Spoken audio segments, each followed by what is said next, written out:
caros alunos do nosso curso DP6. Hoje vamos conversar um pouquinho sobre a legislação penal extravagante.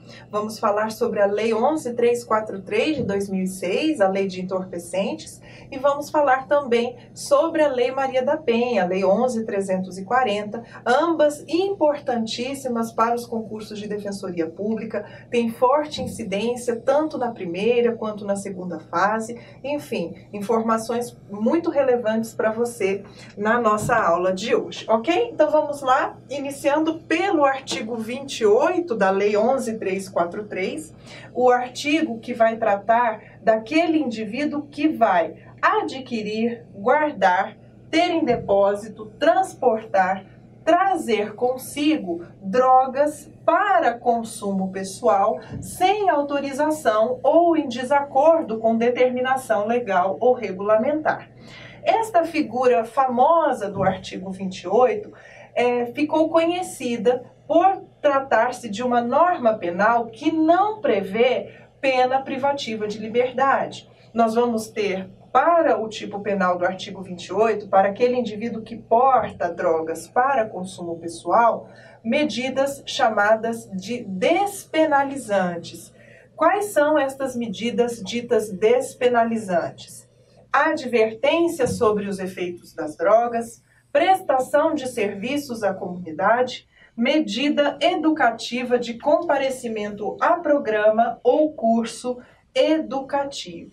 Notem que não houve, por parte do nosso legislador, a chamada descriminalização do porte de drogas para uso pessoal. Não houve a abolitio criminis. Continua sendo droga adquirir um cigarro de maconha, guardar em casa, manter em depósito, transportar consigo ou consumir sozinho ou em conjunto com outras pessoas pequenas quantidades ali de substância entorpecente. Esta conduta continua sendo crime, apesar de ter a sua constitucionalidade sempre discutida, e o tema vai ser enfrentado pelo STF, esperamos que no futuro próximo. De toda sorte, não houve abolitio criminis da conduta do 28. O que houve foi a adoção de medidas despenalizadoras, pelo fato do artigo 28 não prever pena privativa de liberdade ao usuário de drogas. Ok, pessoal?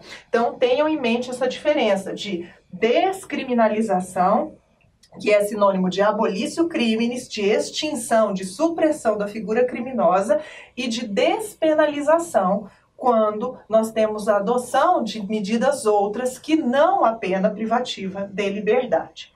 O artigo 28 é classificado como um crime de perigo abstrato ou presumido, visto que prescinde, ou seja, dispensa, não exige a comprovação da situação que tenha colocado em risco a saúde coletiva. Ao adquirir a droga de forma ilícita, aquele indivíduo já está automaticamente violando o bem jurídico tutelado pela norma, alimentando o comércio ilícito de entorpecentes, contribuindo para a difusão das drogas e para a prática de uma série de outros crimes que estão relacionados ao tráfico.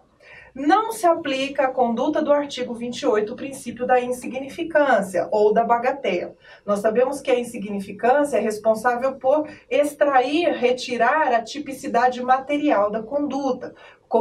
Entende-se que a conduta insignificante não ofende o bem jurídico tutelado pela norma. Ocorre que, se a insignificância afasta a tipicidade da conduta, eu digo que não há crime. Se eu aplico a insignificância em relação ao artigo 28, qual é a consequência prática? A absolvição do indivíduo por atipicidade da conduta. E notem, este não foi em nenhum momento o objetivo do legislador. O objetivo foi manter crime a conduta, só que com penas que não representam a privação de liberdade, penas educativas, penas que buscam conscientizar acerca do uso das drogas. Então, deve-se atentar para a inaplicabilidade do princípio da insignificância, que, por vias transversas, redundaria na descriminalização da conduta, o que não foi almejado, pretendido pelo legislador, ok? Então, ainda que ínfima a quantidade de droga, e é justamente a quantidade de droga que vai diferenciar o traficante do usuário, na mais das vezes, é esta razão de não se poder aplicar o princípio da insignificância.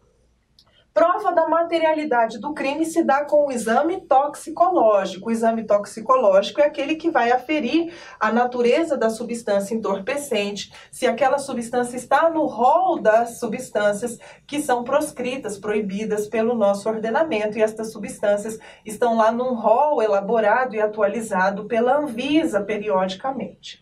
Segundo o STJ, este é entendimento jurisprudencial que pode aparecer na sua prova, a atribuição de falta grave ao apenado pela posse de drogas para consumo próprio, conforme previsto no artigo 28 da Lei 11.343, demanda a elaboração do laudo toxicológico definitivo de natureza e quantidade do entorpecente, sem o qual não há falar em materialidade delitiva.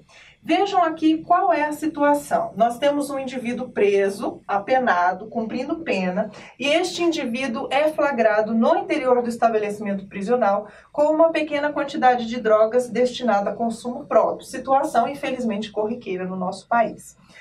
Vejam, este indivíduo que vai ter, a atribuição de falta grave na execução penal por ter praticado o crime do artigo 28, somente poderá ter esta atribuição de falta grave caso comprovada a materialidade do crime do artigo 28. E a prova da materialidade, da existência do crime do porte de drogas, é feita através do exame toxicológico definitivo, que vai me dizer se era uma substância entorpecente ilícita e qual a quantidade desse entorpecente. Sem o exame toxicológico, em regra o definitivo, nós não teremos prova da materialidade delitiva, não tem prova da existência do crime. Por quê?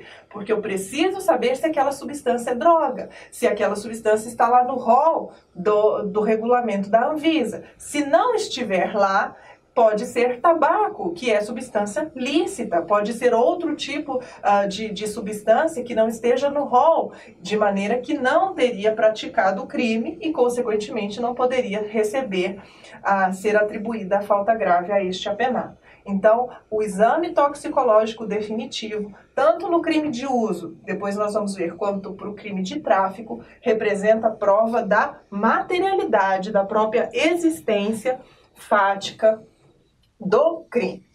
Parágrafo 4º do artigo 28 vai trazer que, no caso de reincidência específica no porte de drogas, a pena de prestação de serviços à comunidade poderá ser aplicada pelo prazo máximo de 10 meses. Então, se o indivíduo, uma vez, incide no 28 e mais uma vez no 28, a situação não vai ser também de imposição de pena privativa de liberdade, mas a pena de prestação de serviços comunitários poderá ser fixada pelo prazo de até 10 meses. Artigo 30 da lei traz um prazo prescricional diferenciado nas hipóteses do 28. A prescrição se dará em 2 anos para o crime do artigo 28. Notem que é um prazo prescricional menor do que aquele previsto no Código Penal. No Código Penal, o menor prazo prescricional que nós temos é de 3 anos. Notem que para o artigo 30, o prazo prescricional, melhor dizendo, nos termos do artigo 30, para o crime do 28, o prazo prescricional é de 2 anos. Bom, pessoal, assunto recentíssimo que tem ocupado aí os noticiários jurídicos. Máxima atenção para este entendimento recentíssimo do STJ que assinala, movimenta-se no sentido de se consolidar, da impossibilidade de caracterização da reincidência pela condenação anterior pelo artigo 28 da Lei de Drogas. Vejam qual é a situação aqui. O artigo 28, sem dúvida nenhuma, conforme nós explicamos, é crime. Não houve a descriminalização. Porém, mesmo sendo um crime, se o indivíduo que pratica o artigo 28 e posteriormente vai ser condenado por um furto ou por um roubo, segundo o STJ está consolidando o seu entendimento, este indivíduo que pratica um fato criminoso posterior ao 28 não será considerado reincidente. Isto porque o STJ está levando em consideração que para o crime do 28 não são fixadas penas privativas de liberdade. E está se fazendo uma analogia com as contravenções penais. Nosso sistema prevê que, quando o indivíduo pratica uma contravenção penal no Brasil e posteriormente um crime, não estará caracterizada a reincidência. Isto se deve a uma interpretação conjunta do artigo 63 do Código Penal e do artigo 7º da Lei das Contravenções Penais. Quando eu conjugo a leitura destes dois dispositivos, eu vou verificar quando há reincidência e quando não há reincidência. Quando há reincidência? Quando o indivíduo pratica crime mais crime, por exemplo. Mas, na hipótese do indivíduo praticar uma contravenção no Brasil e posteriormente um crime, por uma falha legislativa, não há reincidência. Da mesma forma, se o indivíduo pratica uma contravenção no exterior e posteriormente pratica no Brasil crime ou contravenção, não haverá também reincidência. Então, contravenção no Brasil ou contravenção no exterior, quando seguidas de crime, não há reincidência. Contravenção no exterior seguida de contravenção no Brasil, também não há reincidência. No entanto, haverá reincidência quando for contravenção mais contravenção no Brasil, vai haver reincidência, e quando houver crime mais crime. Então, vejam, por esta situação aqui, as contravenções que não tem diferença ontológica em relação ao crime, só tem diferença quanto à pena combinada, são apenadas de forma mais grave do que o artigo 28, porque as contravenções são apenadas com prisão simples, ao passo que o artigo 28 sequer tem pena privativa de liberdade. Este é o raciocínio que o STJ vem empregando, que se mostra desproporcional considerar que um indivíduo que pratica uma contravenção e depois um crime não é reincidente, e o indivíduo que pratica um crime que não tem pena privativa de liberdade e venha praticar um novo crime, seja reincidência. Então, este é o argumento principal utilizado pelo STJ. Qual é o outro argumento veiculado? No sentido do debate constante quanto à constitucionalidade do artigo 28 da lei. Este assunto está já no STF, no RE 635659. Alguns ministros já se manifestaram no sentido de ser inconstitucional a criminalização do consumo, do porte de drogas para consumo pessoal, isto porque violaria-se a intimidade e a vida privada do indivíduo. Então, esta é a orientação, por exemplo, já manifestada pelo ministro Gilmar Mendes. A criminalização da posse de drogas para uso pessoal é inconstitucional, por atingir em grau máximo e desnecessariamente o direito ao livre desenvolvimento da personalidade em suas várias manifestações, de forma, portanto, claramente desproporcional. Então, em síntese, pessoal, se na sua prova, como a sua prova será uma prova para a Defensoria Pública, você necessariamente vai adotar o posicionamento mais favorável ao acusado e não vai considerar reincidência se este indivíduo tiver uma condenação transitada em julgado pelo artigo 28 da Lei de Drogas, seguindo aí o recentíssimo posicionamento do STJ. Este julgado aqui, vocês vão ler no slide, por óbvio não está dando para ler aqui no nosso slide, né, na tela e provavelmente vocês não estão lendo, está bem pequena a letra, mas vão ler posteriormente no material. É o HC 453437 de São Paulo, relator ministro Reinaldo Soares da Fonseca, julgado em 4 de outubro deste ano de 2018 pela 5ª turma, no sentido, portanto, de que o artigo 28, apesar de ser crime, não pode gerar reincidência. Vejam aqui. Consoante posicionamento firmado pela Suprema Corte, em questão de ordem no RE 430-105 do Rio de Janeiro, a conduta do porte de substância entorpecente para consumo próprio, prevista no artigo 28, foi apenas despenalizada pela nova Lei de Drogas, mas não descriminalizada. Em outras palavras, não houve abolício crimes. Desse modo, tratando-se de conduta que caracteriza ilícito penal, a condenação anterior pelo crime de porte para uso próprio pode, em tese, configurar reincidência. Contudo, as condenações anteriores por contravenções penais não são aptas a gerar reincidência, tendo em vista o que dispõe o 63 do Código Penal, que apenas se refere a crimes anteriores. E, se as contravenções penais punidas com pena de prisão simples não geram reincidência, mostra-se desproporcional o delito do artigo 28 da Lei 11.343 configurar reincidência, tendo em vista que nem é punível com pena privativa de liberdade. Então, pessoal, esta é a síntese do entendimento do STJ, importantíssimo para as próximas provas da Defensoria Pública, ok? Vamos avançar e vamos cuidar agora do artigo 33 da Lei 11.343, o famoso tráfico ilícito de drogas. Vamos ver aqui mais de uma dezena de verbos que caracterizam o tráfico. Diz o artigo 33, constitui crime de tráfico de drogas a conduta de importar, exportar, remeter, preparar, produzir, fabricar, adquirir, vender, expor à venda, oferecer, ter em depósito, transportar, trazer consigo, guardar, prescrever, ministrar, entregar a consumo ou fornecer drogas, ainda que gratuitamente, sem autorização ou em desacordo com determinação legal ou regulamentar. Pena de reclusão de 5 a 15 anos e pagamento de 500 a 1.500 de multa.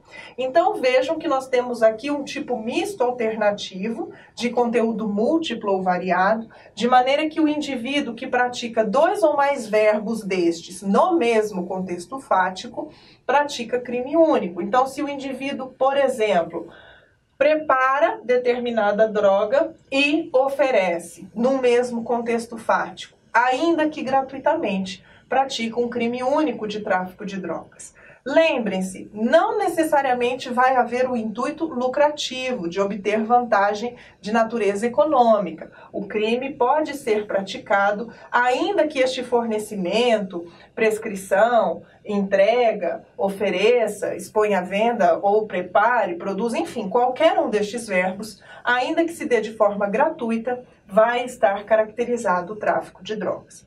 O sujeito ativo que pode praticar este crime, qualquer indivíduo, não se exige uma característica especial, daí porque é classificado como um crime comum. E o sujeito passivo, quem é? É a coletividade, de forma que nós classificamos como um crime vago, quando a coletividade está sendo tutelada, protegida, é o sujeito passivo, ok?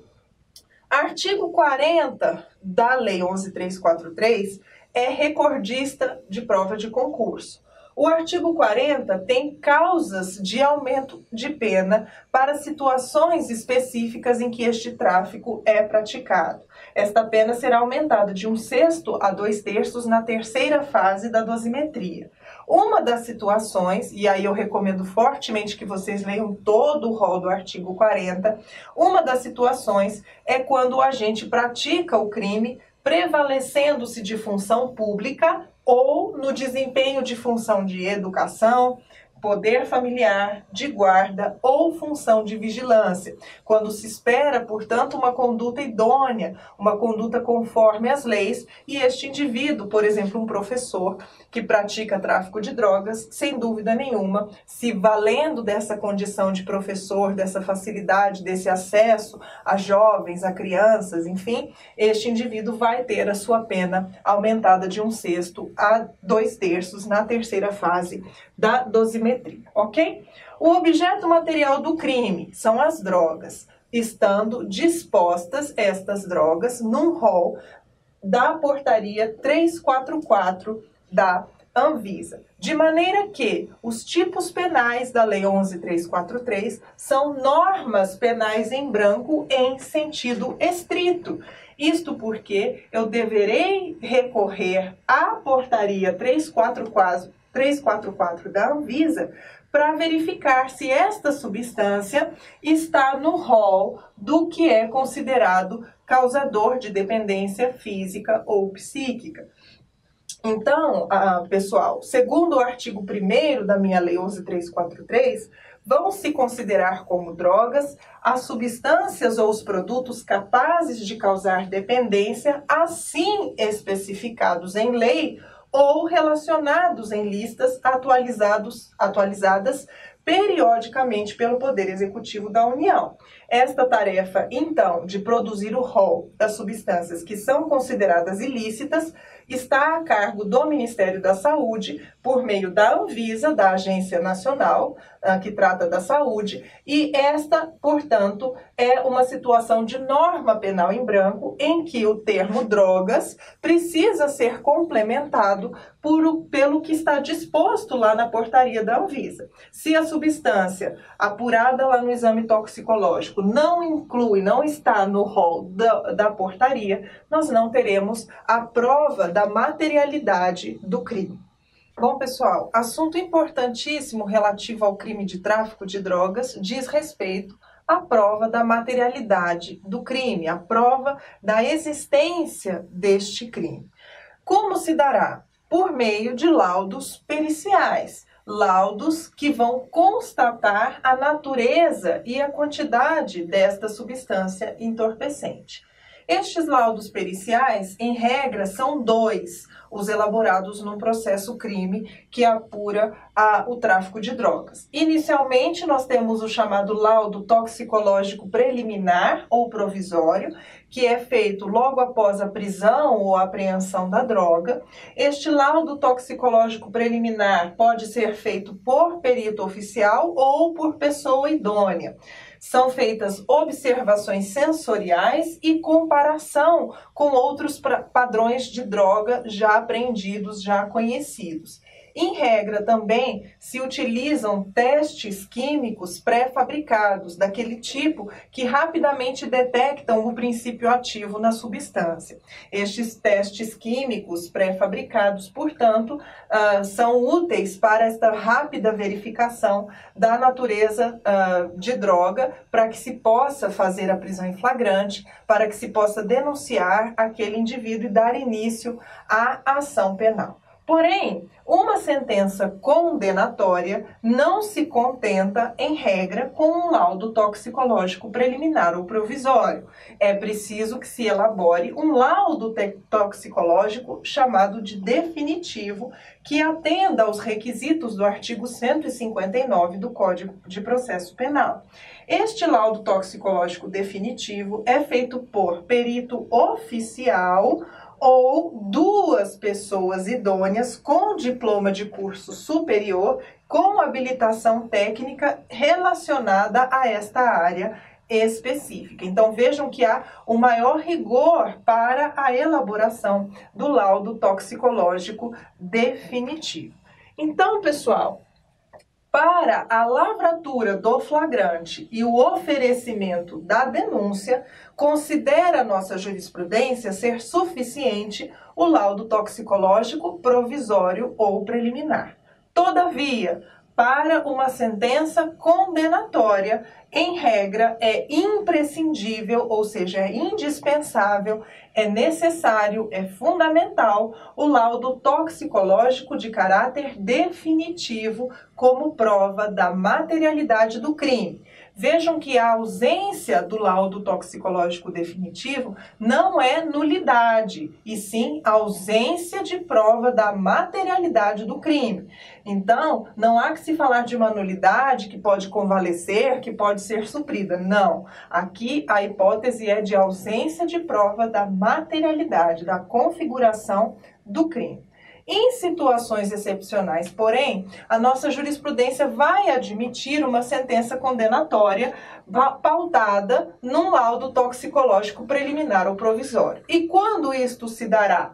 quando o laudo toxicológico provisório atender os requisitos do definitivo e possa conferir àquele exame pericial o grau de certeza idêntico ao laudo definitivo. Então, se esse laudo preliminar é um laudo elaborado por perito oficial em um procedimento equivalente ao do laudo definitivo, este laudo provisório poderá ser utilizado para fundamentar a sentença, mas somente nesta situação, quando este laudo provisório for capaz de conferir o mesmo grau de certeza que dá o laudo definitivo. E mais, esta droga deve ser uma droga já identificada, ser uma droga já conhecida, maconha, cocaína, haxixe, LSD, enfim, drogas que já foram mapeadas, catalogadas, que já são conhecidas e que já existem, portanto, padrões comparativos. Tratando-se de drogas sintéticas, de drogas novas, em que há dúvidas sobre o seu enquadramento ou não no rol da portaria 344 da Anvisa, não é de nada recomendável que uma sentença condenatória seja pautada tão somente no laudo toxicológico provisório. Nessas situações de drogas novas, de drogas sintéticas, de drogas não conhecidas ainda no Brasil, é exigível sim um laudo toxicológico definitivo que confira grau de certeza absoluto à natureza ilícita daquela substância, ok? Outro entendimento jurisprudencial que costuma cair na prova: irregularidades no laudo preliminar. Estas irregularidades, quando relativas ao inquérito policial, a uma peça informativa, vão restar superadas com a juntada do laudo definitivo no curso da instrução em juízo. Falta de assinatura do perito no laudo, por si só, não provoca a nulidade do exame pericial, constituindo em mera irregularidade, em especial se esse perito está identificado pelo nome ou pela matrícula. A ausência da assinatura é mera irregularidade, não vai anular todo aquele exame pericial, ok? Aqui temos o julgado do STJ que traz este entendimento, façam a leitura posteriormente. Segundo o STJ, este também é um entendimento jurisprudencial que já apareceu em provas da Banca Examinadora CESP, se eu não me engano também da FCC. Classifica-se como droga, para fins da Lei 11.343, a substância apreendida que possua canabinoides, característica da espécie vegetal Cannabis sativa, ainda que não haja naquela a substância tetrahidrocannabinol, o THC. O THC é, sem dúvida nenhuma, um dos componentes ativos mais importantes da cannabis sativa, vulgo maconha. No entanto, laudos toxicológicos, laudos periciais, atestaram que nem toda substância apreendida que tenha características de maconha, de cannabis sativa, vai revelar a presença do THC, sendo suficiente para se afirmar o caráter ilícito da substância a presença dos canabinoides.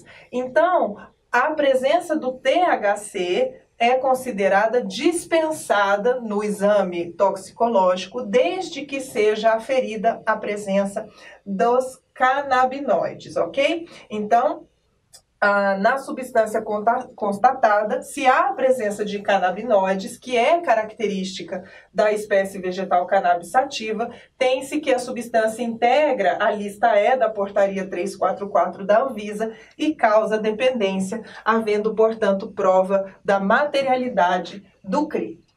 Consumação do crime de tráfico vai se dar no momento em que o indivíduo realiza um daqueles núcleos do tipo, daquela mais de uma dezena de tipos que nós vimos, né, de núcleos. Algumas modalidades revelam-se como instantâneas, como crimes instantâneos. Exemplo, o indivíduo que fornece uma conduta instantânea, ao passo que outras condutas são crimes permanentes. O ter consigo, trazer consigo, ter em depósito, armazenar, são situações então que se prolongam, que se protraem no tempo, caracterizando crimes permanentes, sendo possível a prisão em flagrante a qualquer momento. Aquele indivíduo que semeia, cultiva ou faz a colheita sem autorização ou em desacordo com determinação legal ou regulamentar de plantas que constituem matéria-prima para a preparação de drogas, vão incorrer nas mesmas penas do tráfico. É a conduta equiparada do 33, parágrafo 1º, inciso 2º. Então, aquele indivíduo que tem na sua casa uma pequena plantação de plantas, né, de maconha. Este indivíduo está semeando, cultivando e colhendo o quê? A matéria-prima que vai fazer, né, a partir do processamento daquelas folhas, que vai se elaborar a substância entorpecente. Então, neste sentido, este indivíduo vai responder pelo mesmo crime. A conduta é equiparada. Se o indivíduo, muitas vezes, não é sequer o proprietário daquela produção, mas é responsável por colher, por regar, por ali cultivar, cuidar daquela plantação, também vai incidir na conduta criminosa, ok? Interessante esta situação aqui da banca examinadora CESP, vamos usar para trabalhar as majorantes do artigo 40. Vejamos aqui o item. Com o intuito de vender maconha em bairro nobre da cidade onde mora, Mário utilizou o transporte público para transportar 3 quilos dessa droga. Antes de chegar ao destino, Mário foi abordado por policiais militares que o prenderam em flagrante. Assertiva. Nesta situação, Mário responderá por tentativa de tráfico, já que não chegou a comercializar a droga. Este item, evidentemente, está errado, né, pessoal? Isto porque Mário está no transporte coletivo trazendo consigo 3 quilos de maconha. Logo, ele já incidiu em um dos verbos lá do artigo 33. Ele está transportando, trazendo consigo. O crime está consumado, não há que se falar em tentativa de tráfico. O crime de tráfico não se resume à comercialização da droga, isso é senso comum. Nós sabemos que o tipo penal tem mais de uma dezena de verbos e o transportar, o trazer consigo, é inclusive uma modalidade permanente do crime de tráfico. Então, Mário aqui praticou o crime na forma consumada. Outras peculiaridades que nós podemos extrair deste item. Mário está utilizando o transporte público. Esta situação torna o crime mais grave, vai fazer Mário incidir na majorante do inciso 3º do artigo 40. Nós vamos ver que nesta situação em que Mário utiliza o transporte público, mas não faz o oferecimento ostensivo da droga, ele traz a droga oculta numa mochila, numa mala, numa bolsa, Mário não vai incidir na majorante do 40, inciso 3º. Nossa jurisprudência vai entender que, para o indivíduo ter uma pena mais grave pelo crime de tráfico praticado no interior do transporte público, ele deve ostensivamente apresentar aquela droga no transporte público, ele deve oferecer aquela droga, comercializar ou expor aquela droga no interior do transporte público. Quando essa droga está oculta, não há a incidência da majorante. Nós vamos ver que no inciso 3º do 40, também vai haver um incremento da pena na terceira fase, caso o indivíduo cometa o tráfico nas dependências ou imediações de estabelecimentos prisionais. Então, aquela situação de muitas mulheres, companheiras ou mães de indivíduos que estão presos, que buscam levar droga, né, atendendo muitas vezes a ameaças, né, que partem de dentro do presídio. E estas mulheres que na visita levam drogas aos seus companheiros, quando praticam este crime, vão incidir na majorante, pelo fato do crime estar sendo cometido nas dependências ou proximidades de estabelecimentos prisionais. Também incide a majorante no caso de estabelecimentos de ensino ou hospitalares, sedes de entidades estudantis, sociais, culturais, recreativas, esportivas ou beneficentes, locais de trabalho coletivo, recintos onde se realizem espetáculos ou diversões de qualquer natureza, serviços de tratamento de dependentes de drogas ou reinserção social, unidades militares ou policiais ou transporte público, situação que nós acabamos de analisar, ok, pessoal? Em todos esses lugares em que há uma maior concentração de pessoas, o legislador entende que a conduta do tráfico se torna mais grave. Bom, segundo o entendimento, então, do STJ, em eventual condenação, o juiz sentenciante não poderá aplicar ao réu a causa de aumento relativa ao tráfico em transporte público se o acusado tiver feito uso deste transporte apenas para conduzir de forma oculta droga para comercialização em outro ambiente diverso do transporte público. Esta é uma assertiva também da Banca Examinadora CESP e esta está perfeitamente correta, ok? Vamos continuar. E se Mário tivesse sido flagrado transportando esta droga oculta no interior de um ônibus interestadual e este indivíduo, então o Mário, tivesse o objetivo de transportar a droga para um outro estado, ele sai do Distrito Federal em um ônibus com destino a Minas Gerais. É preciso, para que haja a imposição da majorante relativa ao tráfico interestadual, que Mário efetivamente tenha entrado no estado de Minas Gerais, tenha cruzado a fronteira, o entendimento jurisprudencial é no sentido de que não.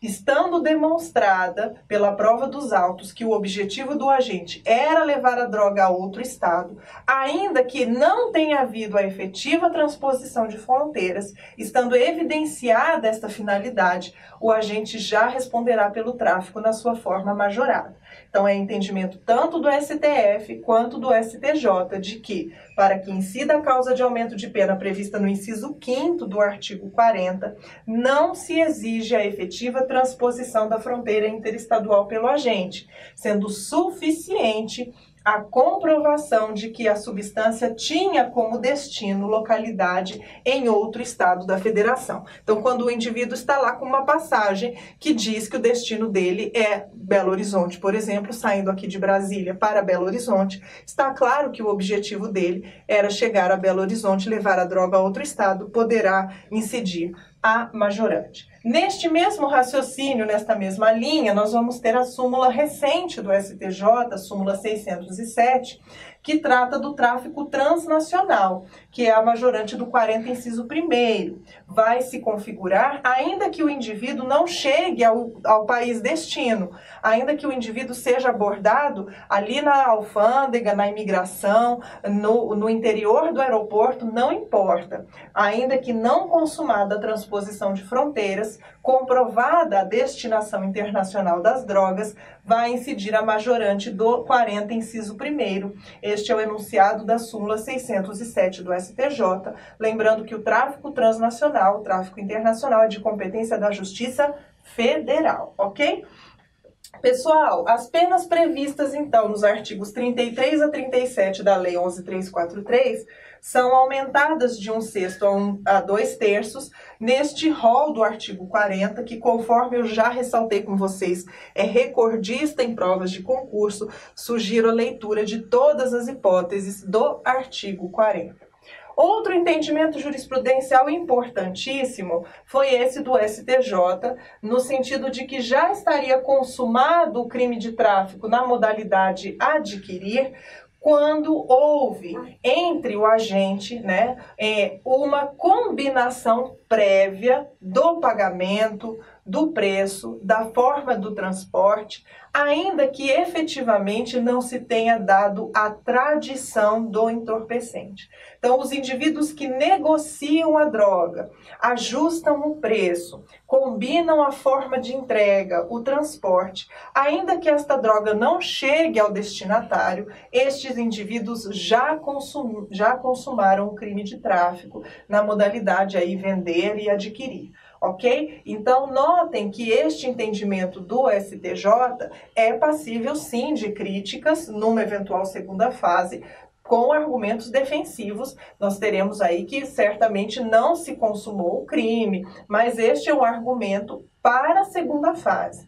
Em termos de prova objetiva de primeira fase, nós vamos seguir o posicionamento jurisprudencial no sentido de que a conduta consistente em negociar por telefone. Então, esta prova foi produzida por meio de interceptação telefônica.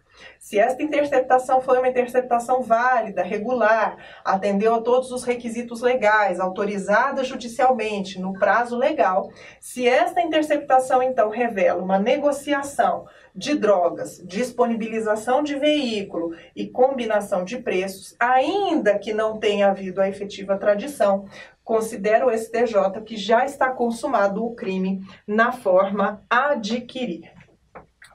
A utilização de criança ou adolescente no tráfico. Pessoal, uma das majorantes que o artigo 40 possui é a do 46, no sentido de que a pena do tráfico vai ser aumentada quando há utilização de criança ou adolescente. Também uma realidade, infelizmente, corriqueira. Os famosos aviõezinhos, aqueles menores, que são utilizados para difusão do comércio ilícito. Pessoal, quando há esta utilização de criança ou adolescente no tráfico, em razão da existência da majorante específica de pena, nós não faremos a incursão do sujeito no 244B do ECA, que é o crime de corrupção de menores.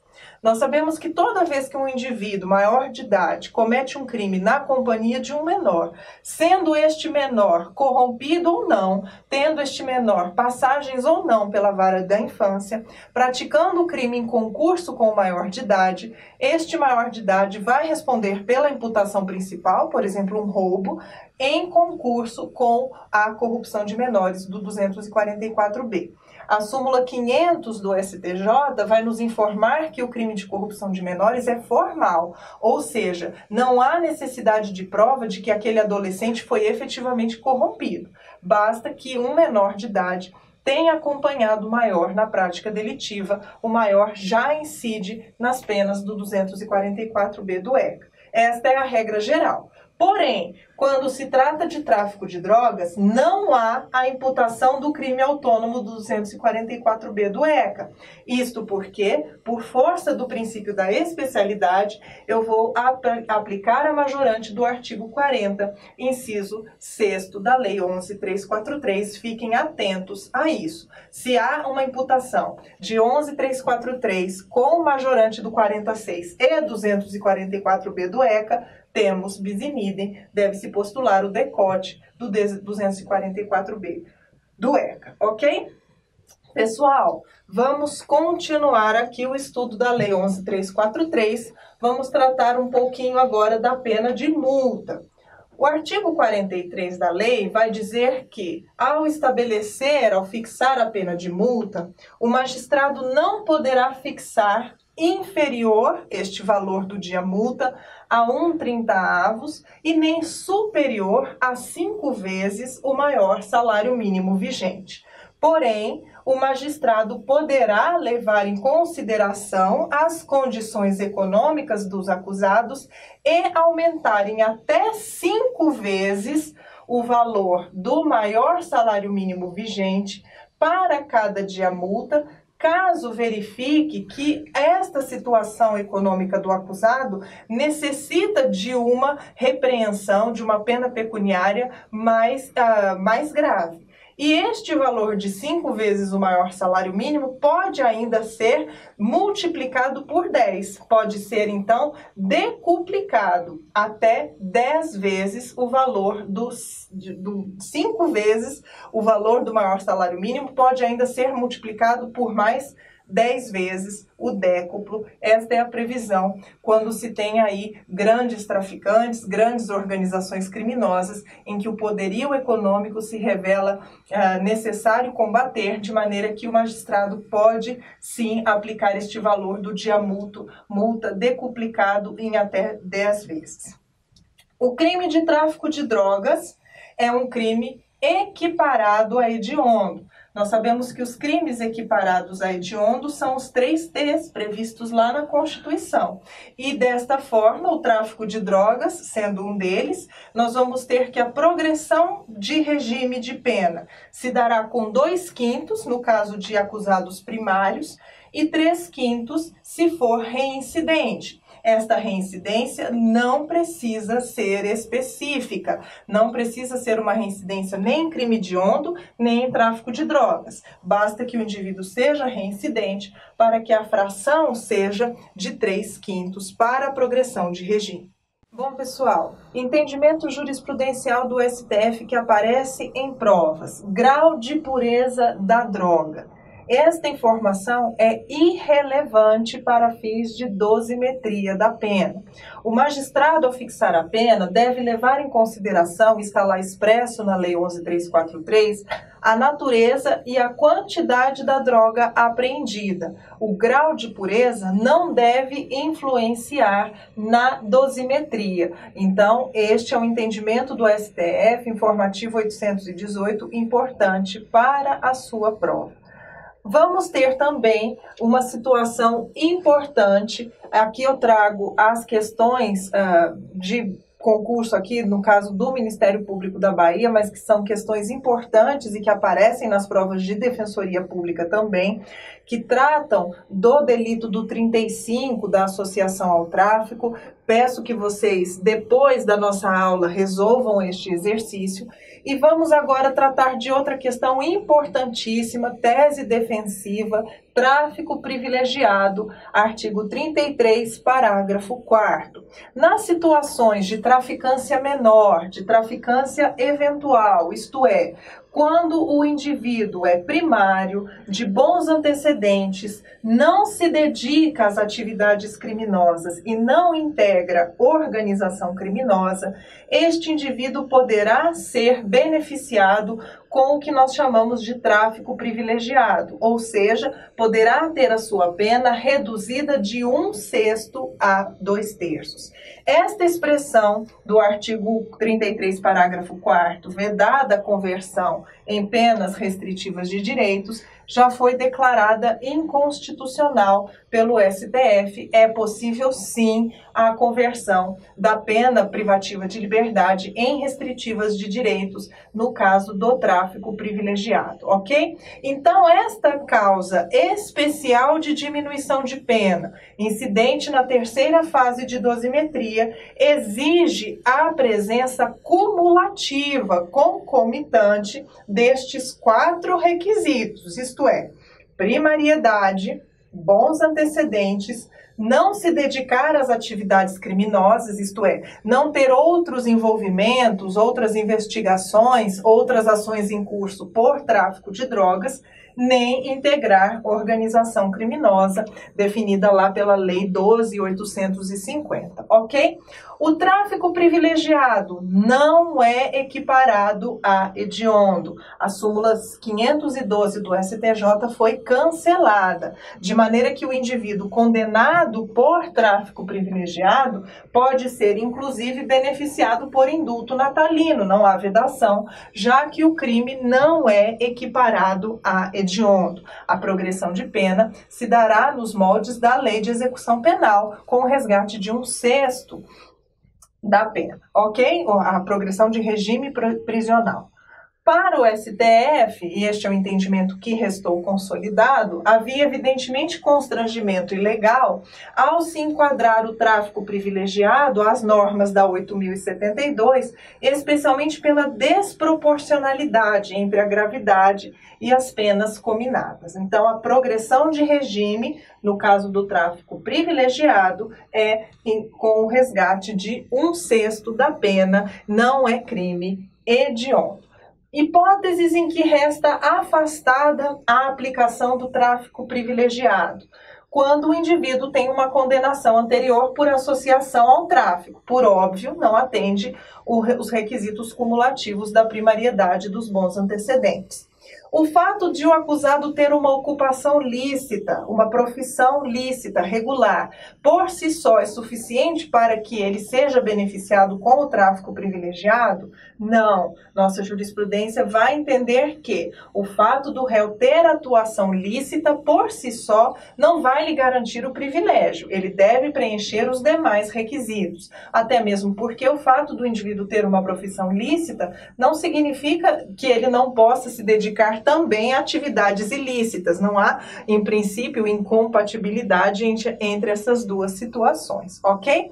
Outro julgado importantíssimo do STF diz respeito aos indivíduos chamados de mulas. Quem são as mulas nesse contexto, né, neste cenário do tráfico de drogas? São aqueles indivíduos que não são os proprietários da droga, são contratados, geralmente são remunerados, para transportar a droga, em regra, para outros países, né? O tráfico mais comum aí feito por mulas é o tráfico internacional, e estes indivíduos levam as drogas ocultas no corpo, muitas vezes no interior de cavidades corporais, né? São aqueles indivíduos que engolem, ou então mulheres que colocam na cavidade vaginal drogas com o objetivo, então, de repassá-las a terceiros. Estes indivíduos, na condição de mula, necessariamente integram uma organização criminosa? Não. É preciso avaliar as circunstâncias do caso concreto. É certo que muitas pessoas fazem desta atividade seu meio de vida, estão sempre utilizando-se, né, desta forma para a subsistência, para ganhar dinheiro, estão sempre trabalhando a serviço de organizações criminosas nessa tarefa de mula.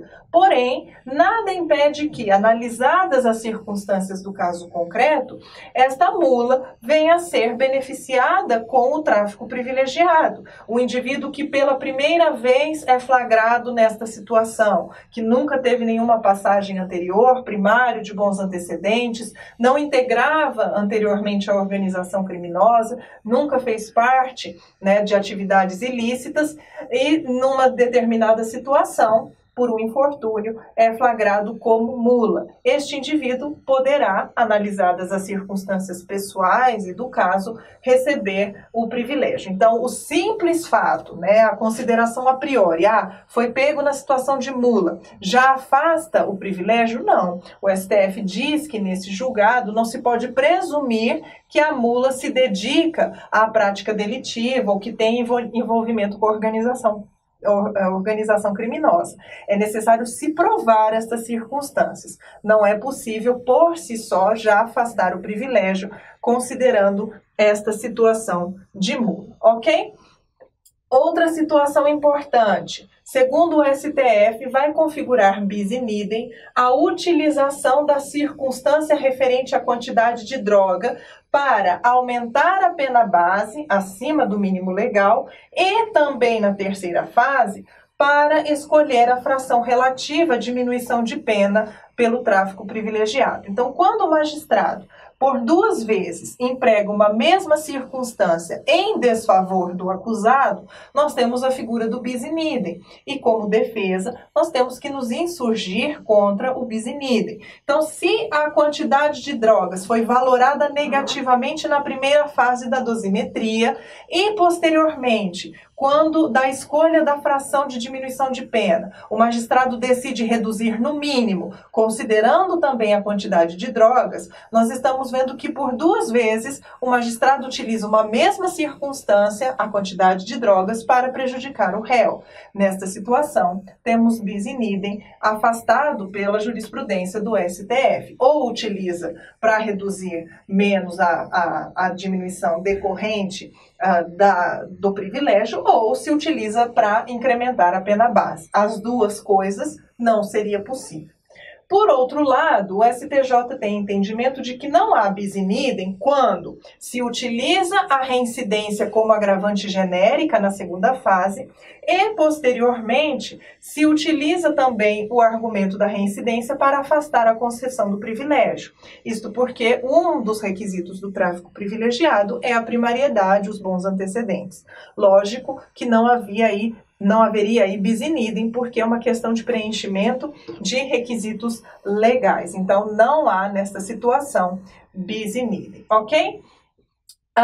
Quanto à existência de condenação transitada em julgado para afastar o privilégio, segundo o entendimento do STJ, é possível sim afastar-se o privilégio, o tráfico privilegiado, quando o indivíduo tem inquéritos policiais ou ações penais em curso pelo crime de tráfico de drogas. E aí, nesta situação, é possível se formar uma convicção preliminar de que aquele indivíduo se dedica a atividades criminosas e seria, então, incompatível com o privilégio. Então, a jurisprudência se mostrando bastante rigorosa na aferição dos critérios para a concessão do privilégio. Então, mesmo inquéritos policiais e ações em curso têm sido utilizados para afastar a concessão do privilégio, ok? Aqui eu trago os julgados reforçando aquela situação do laudo toxicológico definitivo, que traz a certeza da materialidade do crime, que em situações apenas excepcionais admite-se o laudo de constatação provisória, e trago aqui também o artigo 35 da lei, que vai cuidar do crime de associação para o tráfico. Então, estamos diante aqui de um novo tipo penal que traz associarem-se duas ou mais pessoas para o fim de praticar, reiteradamente ou não, qualquer dos crimes previstos nos artigos 33 caput, parágrafo 1º e 34 desta lei. Reclusão de 3 a 10 anos e pagamento de 700 a 1.200 dias multa. Segundo o STJ, e este entendimento já está pacificado, este delito de associação para o tráfico de drogas não é hediondo, visto que não consta expressamente do rol previsto na Lei 8.072. O nosso direito brasileiro adota a taxatividade quanto ao rol dos crimes hediondos, de maneira que, se não está expressamente no rol do artigo 1º da Lei 8.072, não há que se falar em crime hediondo por analogia, por interpretação extensiva, nada disso. O rol é fechado. Então, o artigo 35, por não estar no rol da Lei 8.072, a associação para o tráfico não é crime hediondo. O crime é classificado como formal, tutela a paz pública e, para a prova da materialidade da associação para o tráfico, não é necessária a efetiva apreensão da droga e da realização de exame toxicológico. A associação para o tráfico pode ser comprovada a sua materialidade, a sua existência, a sua prática por outros meios de prova. A exemplo da prova testemunhal, da interceptação telefônica, enfim.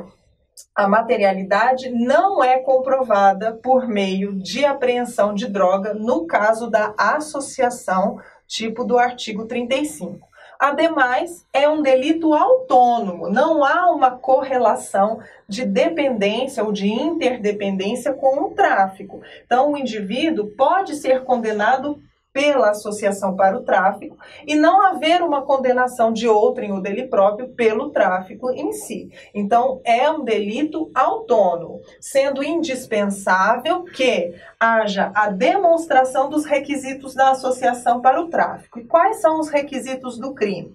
Ser uma associação estável, permanente, de duas ou mais pessoas, para a realização da narcotraficância, ainda que esta narcotraficância seja eventual. Mas vejam, o propósito de reunião, de união destas pessoas para a prática, deve se revelar uma união estável, uma união com ânimos de permanência, não é um mero concurso de crimes, uma reunião eventual. Deve ser uma reunião com estabilidade, com permanência, embora este tráfico possa ser exercido ou não com regularidade, não confundam estes requisitos, ok?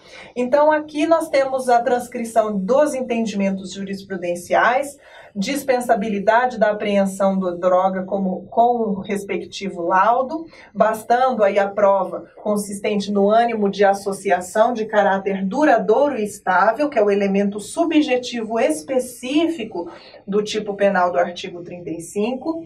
Novamente, não obstante a materialidade do crime de tráfico pressupor a apreensão da droga, isto para o tráfico, o mesmo não ocorre em relação à associação, que é de natureza formal e sua materialidade pode advir de outros elementos, como as interceptações telefônicas.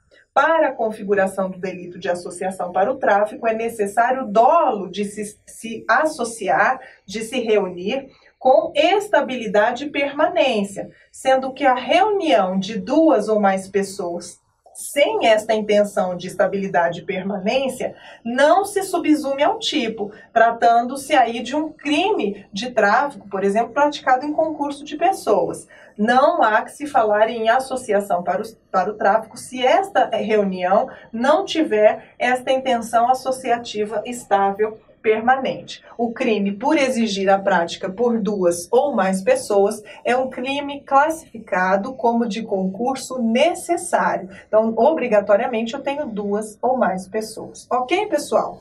Com isso, nós vamos encerrando a aula de hoje. Na nossa próxima aula, vamos começar falando da Lei Maria da Penha. Não se preocupem que nós vamos abordar estas leis com bastante exaustão, já que são leis importantíssimas. Eu só trouxe realmente o que cai nas provas, são leis grandes, com muitos detalhes, e eu me preocupo em trazer aqui o que há de mais atual, tanto nas provas quanto na jurisprudência. Daí porque nós, às vezes, nos alongamos um pouquinho. Mas não se preocupem, os objetivos do curso serão todos plenamente atingidos, ok? Estarei sempre à disposição de vocês, desejo uma boa semana de estudos e até a próxima.